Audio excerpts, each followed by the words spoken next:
لكل عروسة بتجهز وبتفكر تجيب صفاية للحوض. النهاردة جايبالك أفضل مطبقية استانلس 18/10 على المغناطيس. هتحطيها كده على الحوض أو على الرخامة، تصفي عليها المواعين وترصي عليها الأطباق بتاعتك. بجد شيك، وفي نفس الوقت عمرها ما هتصدي، علشان هي على المغناطيس، يعني المغناطيس ما بيلزقش فيها.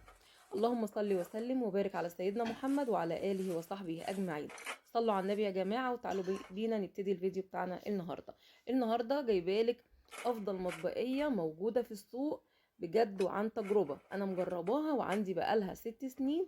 والله يا جماعة حطها على الرخامة وجنب الحوض بيجي عليها مية، وعايزة أقولك كمان جنب البوتاجاز، وبغسلها بتبقى زي الفل، وعمرها ما دخل فيها الصدى ولا البارومة أبدا، لأنها على المغناطيس. ومادام هي على المغناطيس يبقى عمرها ما هتصدي معاكي. جايباها بكام، جايباها منين؟ تابعيني لاخر الفيديو. بصوا بقى، دي الكرتونه بتاعتها بتكون بالشكل ده. في منها الدورين زي ما انتم شايفين على الكرتونه، وفي منها الثلاث ادوار. انا جايبه اللي هي الدورين. في منها طبعا ال70 سنتي، في ال50 زي اللي انا جايباها. انا جايبه الصغنطوطه. وفي منها ال70 وفي منها ال90. طبعا للناس اللي هي هتعلق المطبقية فهتجيب ال90 علشان تبقى واخدة، لكن انا جايباها منها مطبقية ومنها صفاية على الحوض، لان انا فوق الحوض هعمل لها مطبخ. وهيكون فيه مطبقية داخل المطبخ. لكن دي انا جبتها تصفي عليها الاطباق وتحط عليها الاطباق اللي بتستعملها كده، وتبقى شكلها حلو على الحوض وعملية. تعالوا بينا بقى نركبها. وعايزه اقول لك طبعا دلوقتي عارفين انتوا الصفايه اللي هي البلاستيك دي اللي بتيجي بيصفوا عليها المواعين، دي بتكون غير دي يا جماعه. البلاستيك دي يعني بيصفوا عليها ساعه غسيل المواعين، بيكفوا عليها المواعين كده وبعد كده يرصوها. المطبقيه اللي معايا انت هتغسلي وترصي فيها على طول، وفي نفس الوقت هي بتصفي على الرخامه وعلى الحوض، فاتنين في واحد، عمليه افضل. تعالوا بقى بينا نركبها. دي محتوياتها بيكون فيها الدور الاول والتاني والجنبين، والمسامير اللي هي الاسياخ الطويله دي اللي بنركبهم في بعض علشان نجمع المطبقيه. دلوقتي بقى انا بجمع المطبقيه بالشكل ده. طبعا الاسياخ دي بتخش كده في الجناب يمين وشمال، وليها مسامير بتتربط، والمطبقيه اتجمعت معانا زي ما انتم شايفين كده بكل سهوله. الدور التاني ده فيه مجرى اهو، برضو بندخل المسمار اللي هو او السيخ الطويل ده، بندخله كده فيهم كلهم، وبنجمعهم من الجناب بمسامير كده. هي جايه معاها كل حاجه، حتى هي جايه معاها، عارفين المفاتيح اللي بنقفل بيها المسامير؟ المفاتيح برضو جايه معاها. المفاتيح طبعا بتشيليها عندك وقت ما تحبي تفكيها، او او مثلا تغسليها او حابه تفكيها لاي سبب من الاسباب، بتفكي بيها وتستخدميها طبعا في حاجات تانية كتير.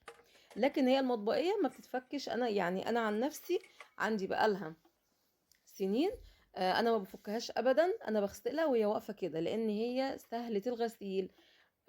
مجرد بس حبه صابون او حبه بريل وحته سلكه كده، وبتتغسل معاكي. بتتغسل بسلك المواعين، ايوه بتتغسل بسلك المواعين، مفيش اي مشكله. السلك الناعم بتاع المواعين اللي انتوا عارفينه حلوة قوي. وكمان الموديل بتاعها زي المطبقيات اللي بتتحط في المطابخ الألمونتيل، مش مطبقية عادية. يعني الصفاية بتاعتها مش عادية زي ما انتم شايفين كده، نفس الموديل العالي جدا، بس تتحط جنب الحوض. عايزه اقول لك واحد بس هو اللي بيبيعها في العتبه، يعني انا ما شفتهاش بصراحه عند حد غيره. الناس اللي عايزه تعرف المكان اللي انا اشتريت منه، انا جايباها من حمام التلات في العتبه. حمام التلات في العتبه هتلاقوه جنب رجب العطار، مش من بره. خشوا في الشارع اللي فيه رجب العطار هتلاقوا المحل ده قدامه كده عارض مطبوعات كتير. تمام، ده شكلها بعد ما جمعناها اهو. طبعا انا ما قررتش قوي على المسامير عشان انا افكها، يعني لسه هفكها واحطها في الكرتونه عشان خاطر اشيلها في جهاز بنتي. طيب تعالوا بقى بينا نعمل تجربه المغناطيس. انا معايا المغناطيس بتاعي اهو. وطبعا وانتي بتشتريها لو هتجيبي نفس المطبقيه دي او اي مطبقيه، خدي مغناطيس صغير معاكي زي ما بوظتيكي في كل فيديوهاتي. خدي المغناطيس معاكي واعملها الاختبار قبل ما تشتريها. لو بيلزق فيها المغناطيس اوعي تشيليها من مكانها لو ببلاش. عندي هنا المغناطيس يعني جربت على كل حتة في المطبقية ما لزقش ابدا. المطبقية دي يا جماعة 18 على 10، يعني حاجة كده فوق الخيال، حاجة كده عالية جدا. الاستانلس بتاعها بيور حلو قوي زي ما قلت لكم، والله قاعدة يعني في طرطشة المية، وانتوا عارفين بقى جنب الحوض بيبقى عامل ازاي. عمرها ما جه عليها نقطة صدى او لونها غير ابدا، ولا مسمار اتحرك من مكانه، ولا فيها اي عيب نهائي ظهر ليا. ما شاء الله لا قوة الا بالله. برضو انا شايفين عمالة بجرب في كل حتة ان الملقاط يمسك، مفيش ابدا، ما بيلزقش ابدا. كمان عايزه اقول لك ليها من تحت كده مكان ما بتقعد على الرخامه، ليها كاوتش كده علشان خاطر ما تجرحش معاكي الرخامه، ما تعملش صوت لو حركتيها من مكانها، وفي نفس الوقت تبقى ثابته على الرخامه او على الحوض، وكمان تبقى متزنه ما تلقش معاكي.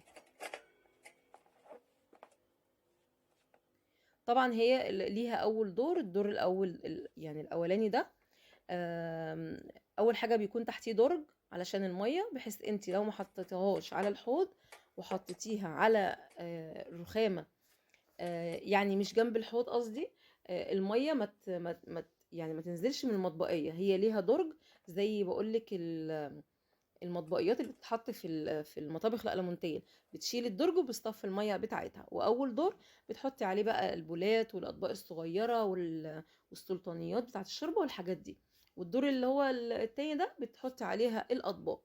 مهما كان موديل الطبق بجد بيتحط في المطبقيه، بيرشق في المطبقيه كده، ما بيتعتعش من مكانه بجد، مش زي المطبقيات اللي بتحطي فيها الطبق وتلاقيها اتهزت والطبق يقع منك ابدا.